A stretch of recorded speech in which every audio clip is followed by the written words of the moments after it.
let's see, analysis, summary of information that therefore you can just tell somebody, because people are reading less, people are watching less, people, they want it to be as easy as possible.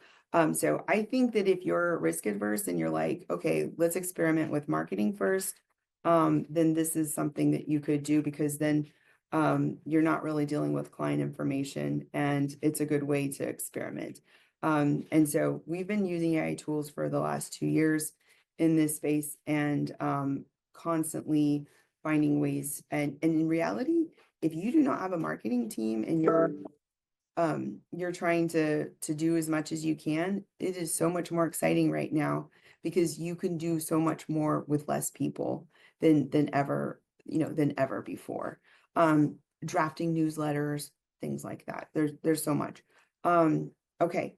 One other thing I wanted to mention about the onboarding actually is there's a lot more people using like Firefly's Fathom to Otter AI or something like that to record the consult to get a summary of takeaways, that helps you draft the contract, next steps. I know a handful of attorneys are doing that, and I haven't started doing it yet, but I want to, because sometimes I'm going back to back and I don't have time to write out more detailed notes. And also, like, I mean, I'm not gonna say it's because of handwriting, because I don't really handwrite anymore.